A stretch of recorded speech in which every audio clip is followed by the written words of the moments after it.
Hello darlings! Welcome to the first official video of Creative Chillout. Creative Chillout is where we relax doing arts and crafts. I'll probably do a lot of painting, but I also have a bunch of other projects and tutorials in mind. From sewing to weaving to decoupage, I have more ideas than time. A part of me just wants to focus on painting, yet another part of me wants to explore various mediums. So sometimes I'll let my inner child run wild. While this video is an introduction, it's also a transition. I started this channel with ASMR content, and it's transforming into an arts and crafts channel. More on that later. Some of you already know I've been posting a selection of my work on Instagram at Creative Chillout. Follow me if you fancy it. This video is titled Paint With Me, so why don't we get started with the painting and continue the talking. Heads up, this is gonna be a chatty video because there's a lot I wanna catch you guys up on. Things I wanna communicate before all the other artsy-fartsy videos I post on this channel.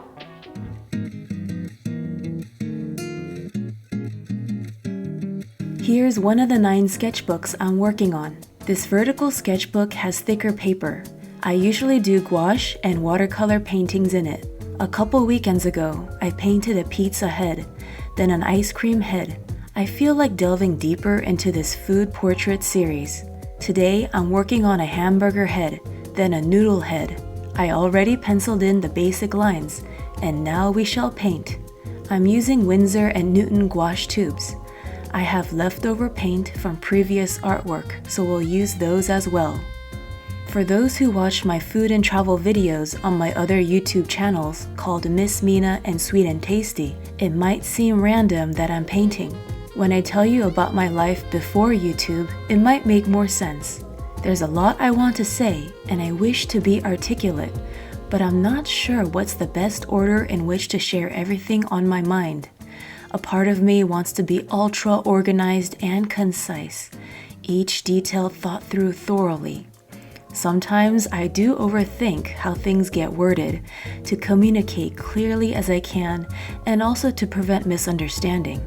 That's the perfectionist in me. The other part of me wants to do things in a relaxed manner, just letting go and going with the flow, trusting intuition. Those are what I want to expand on. Will this video turn into a monologue with a series of digression? A teaspoon of stream of consciousness, perhaps? Might have podcast vibes? I don't know. I guess we'll find out together. Alright, so I started this channel with ASMR videos, but it was really challenging to find a dependable quiet spot to film on a regular basis. I spent hours upon hours location scouting. After spending a little too much on money on Airbnbs, which all turned out to be noisy one way or the other, I ended up taking an unintentional break from making ASMR videos. And there was no way I was gonna film late at night. I've filmed past midnight many times before, and it was unhealthy to routinely disrupt the sleep cycle. So weeks and months passed by, then a year. Eventually, the pandemic and lockdowns arrived. Like most people, I tried my best in the restricted situation, but then came the days I couldn't get out of bed and lost motivation to do anything, was constantly tired and ruminating. Exercise massively impacts my mood, and not having access to my normal physical activities had adverse effects on my mental health. And as someone who made travel videos for a living, I really didn't know what kind of content to make by staying at home all day. Felt pretty stuck and also guilty because there were viewers patiently waiting for me to post videos, and I wasn't able to provide that weekly content like I used to. There were also times I woke up feeling deep negative emotions, remembering details of a past trauma. That chapter in my life happened years ago, but the memories felt fresh as if they happened recently. I think because I was in a weak spot mentally and physically, these difficult emotions and memories were resurfacing. I thought I had overcome them, but learned it's possible they can come back to haunt you when you least expect. The healing process was not the upward path I hoped for, but rather a roller coaster.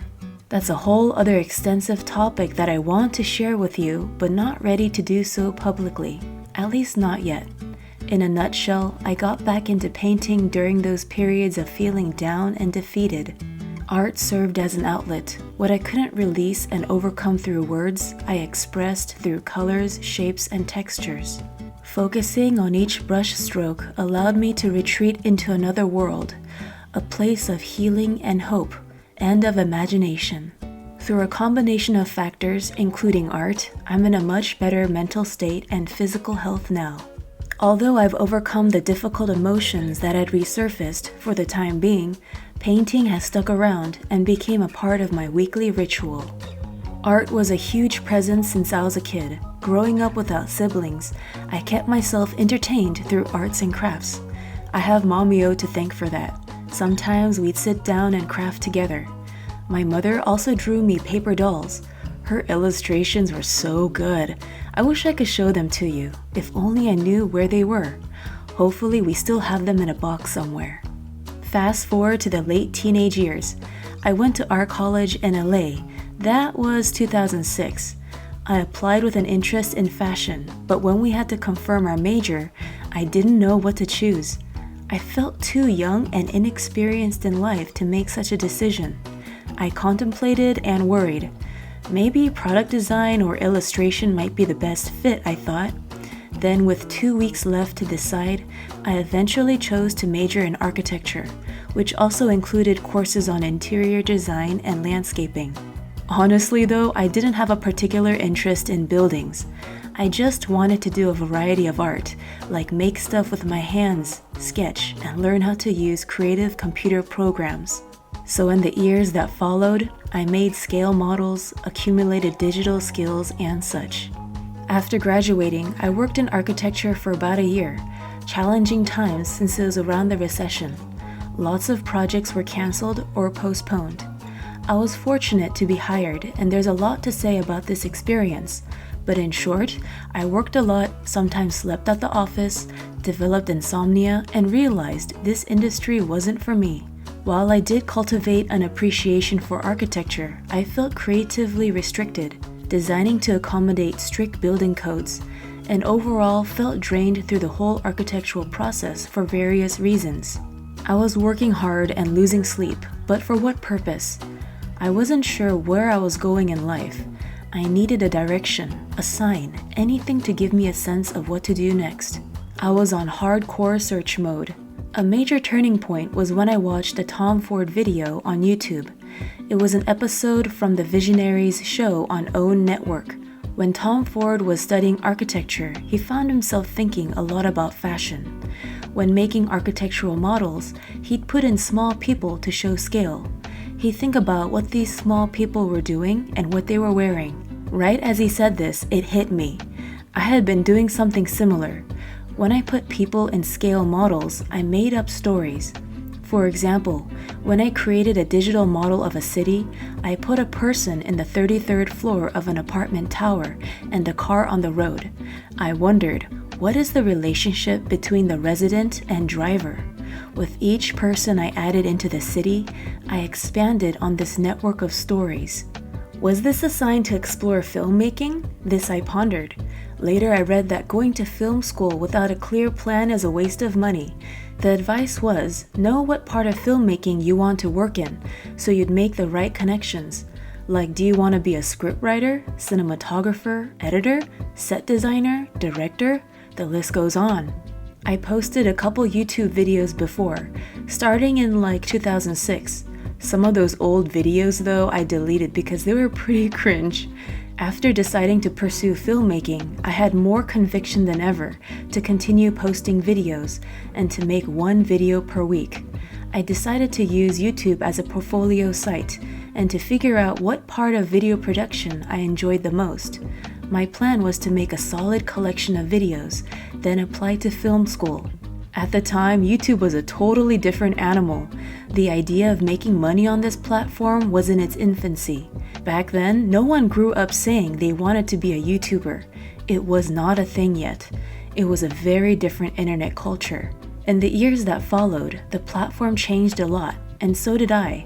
I began my unintentional YouTube career making Korean lessons, then segued into food and travel content. There was a ton of experimentation and self-discovery in the span of 14, 15 years? Well, I'm still experimental because that's just my nature. Oh, and film school? That never happened. But long before YouTube, I loved arts and crafts. Didn't get to do much of it in my 20s. I also didn't have much free time in my 20s, and if I did have free time, I felt anxious. I always had this need to be productive. I was afraid that if I wasn't working, I wasn't making money. There was a lot of anxiety tied to money. I routinely sacrificed sleep to work more. Even when I was out with friends, work was in the back of my mind. I wanted financial freedom, which is something I'm still working on, except now I actually allow myself to enjoy whatever free time I have and not feel guilty about it. There are many ways I can go off tangent talking about my 20s.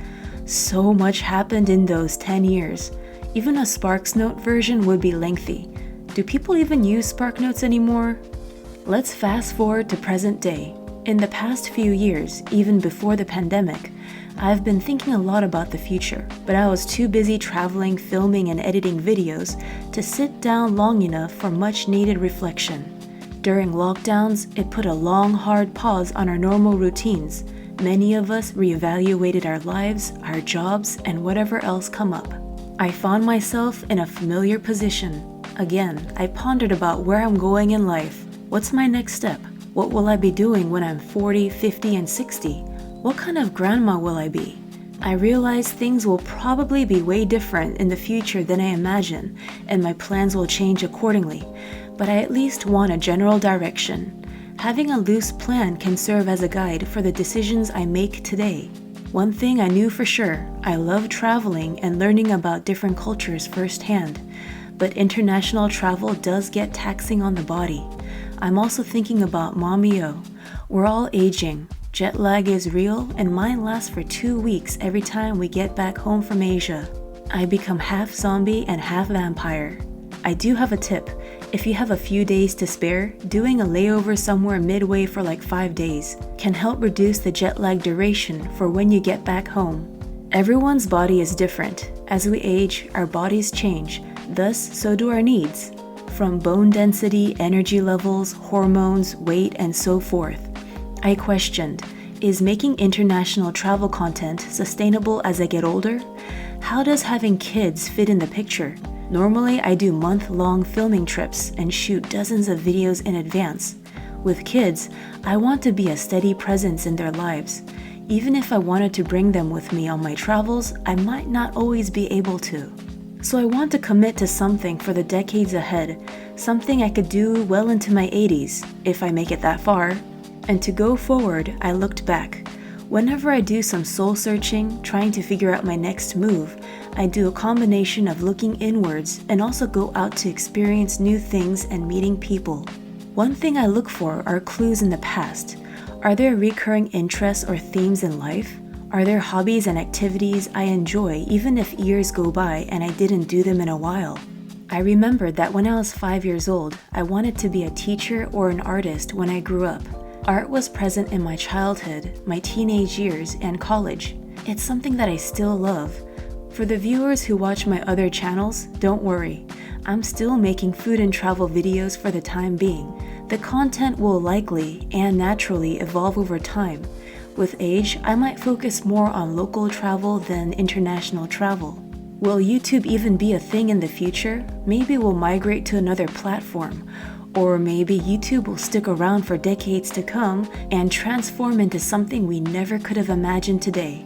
Many things change over time, for better or for worse. Technology will advance, trends will come and go, relationships will come and go, few will stick around for the long haul. People will be born, others will graduate from this life. In the sea of changes, we float on a boat.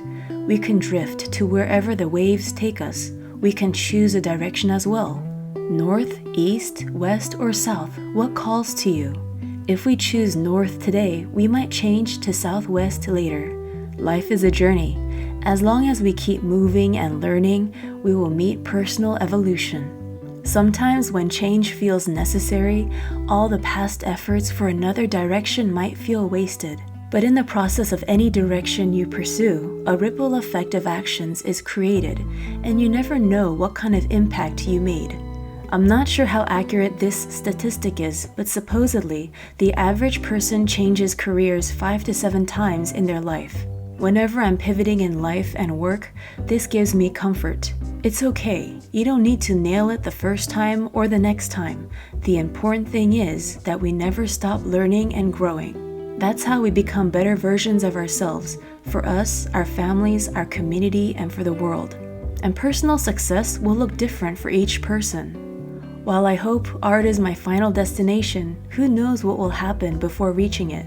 All I know is I kept putting art to the side because of decisions I made based on fear.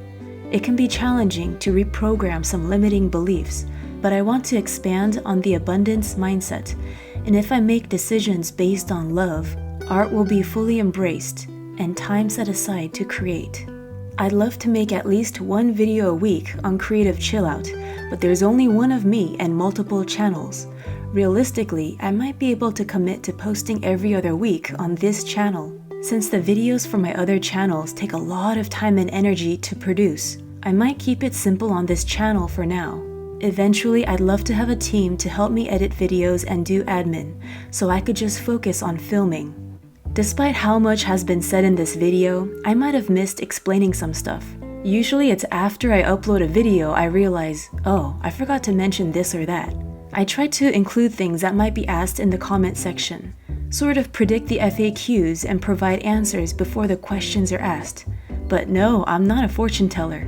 I wanted to make this first video for Creative Chillout months ago, all the way back in October, but I didn't feel ready. Honestly, I don't think I ever would have fully felt ready.